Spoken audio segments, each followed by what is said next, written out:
স্বাগত প্রিয় দর্শক।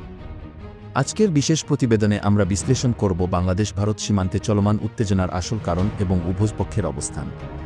সাম্প্রতিক সীমান্তে ঘটে যাওয়া ঘটনাগুলো বাংলাদেশের জন্য উদ্বেগজনক হয়ে দাঁড়িয়েছে। এই সীমান্তের সমস্যাগুলোর মধ্যে ভারতের অবৈধ কাঁটাতারের বেড়া স্থাপন, স্থানীয় জনগণের উপর নির্যাতন এবং অবৈধ গুলি চালানো অন্যতম। সীমান্তে বারবার ঘটে চলা সংঘর্ষ এবং গুলি বিনিময়ের মতো ঘটনাগুলো স্থানীয় জনগণের জীবনযাত্রাকে করুণভাবে প্রভাবিত করছে। ভারত বাংলাদেশ সীমান্ত সমস্যা দীর্ঘদিনের এবং এটি নানা কারণে সৃষ্ট। এর মধ্যে অন্যতম হল ভারতের সীমান্তরক্ষী বাহিনী বিএসএফ এর আন্তর্জাতিক সীমান্ত চুক্তি অমান্য করে বাংলাদেশ সীমান্তের অভ্যন্তরে বেড়া নির্মাণ করা। ভারত 4097 কিলোমিটার দীর্ঘ বাংলাদেশ ভারত সীমান্তে কাঁটাতারের বেড়া নির্মাণ করছে। এটি সরাসরি বাংলাদেশের আঞ্চলিক অখণ্ডতার উপর আঘাত হানছে।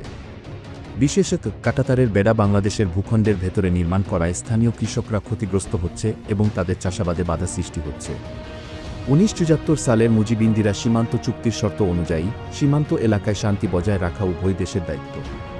তবে বেড়া নির্মাণের বিষয়টি এই চুক্তির লঙ্ঘন। বিএসএফ এর সঙ্গে বাংলাদেশি নাগরিকদের সংঘর্ষের ঘটনা নিয়মিত সংবাদ শিরোনামে আসে। মানবাধিকার সংস্থাগুলোর মতে বিএসএফ এর নির্বিচারে গুলি চালানো বহু বাংলাদেশি নাগরিকের মৃত্যু ঘটিয়েছে। সীমান্তে যারা মারা যাচ্ছেন তাদের মধ্যে বেশিরভাগই সাধারণ কৃষক বা স্থানীয় বাসিন্দা, যারা অনিচ্ছাকৃতভাবে সীমান্ত অতিক্রম করেন। বাংলাদেশের পক্ষ থেকে বারবার দাবি জানানো হয়েছে বিএসএফ যেন গুলি চালানো বন্ধ করে এবং আন্তর্জাতিক আইন মেনে চলে। সীমান্তের বিভিন্ন এলাকায় ভারত বেড়া তৈরি করতে বাংলাদেশের অভ্যন্তরে প্রবেশ করছে, যা আন্তর্জাতিক মানচিত্র অনুযায়ী অবৈধ। এই কার্যক্রম স্থানীয় বাসিন্দাদের বাড়িঘর এবং কৃষি জমি ক্ষতিগ্রস্ত করছে। ভারত বাংলাদেশের 54টি অভিন্ন নদী এবং সীমান্ত এলাকায় জলসম্পদ নিয়ে দুই দেশের মধ্যে দীর্ঘদিনের বিরোধ এই উত্তেজনা আরও বাড়িয়েছে। ভারত ও বাংলাদেশ উভয় সীমান্তে পাচারের অভিযোগ তুলেছে।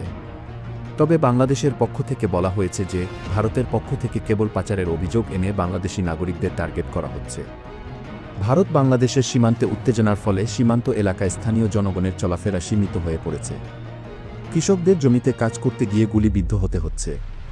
সীমান্তে পরিবারগুলোর মধ্যে এক ধরনের নিরাপত্তাহীনতা তৈরি হয়েছে। ভারতের সীমান্ত বেড়া নির্মাণ এবং বাংলাদেশি নাগরিকদের উপর নির্যাতন বন্ধে আন্তর্জাতিক পর্যায়ে বাংলাদেশ একাধিকবার বিষয়টি উত্থাপন করেছে। সীমান্ত উত্তেজনা শুধু বাংলাদেশ ভারতের মধ্যে সীমাবদ্ধ নয়, এটি দক্ষিণ এশিয়ার নিরাপত্তা পরিবেশকে উত্তপ্ত করে তুলছে। উত্তেজনা নিরসনের জন্য উভয় দেশের উচিত সীমান্ত চুক্তির পুনর্মূল্যায়ন এবং সমস্যা সমাধানে আন্তরিক উদ্যোগ নেওয়া।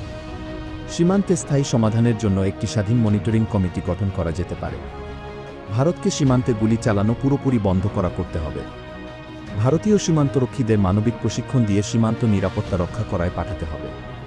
উভয় দেশের সরকার সীমান্তবর্তী জনগণের জীবনমান উন্নয়নের দিকে মনোযোগ দিতে পারে।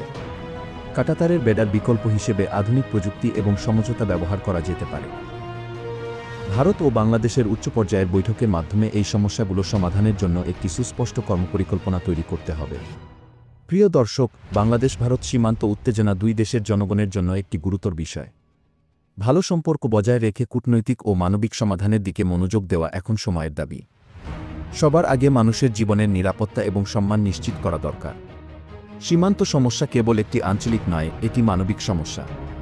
এই সমস্যার সমাধান করতে হলে কূটনৈতিক প্রচেষ্টা, উন্নয়ন পরিকল্পনা এবং স্থানীয় জনগণের সঙ্গে যোগাযোগ বাড়ানো অত্যন্ত গুরুত্বপূর্ণ। আপনার মতামত জানাতে ভুলবেন না। আমাদের সঙ্গে থাকার জন্য ধন্যবাদ।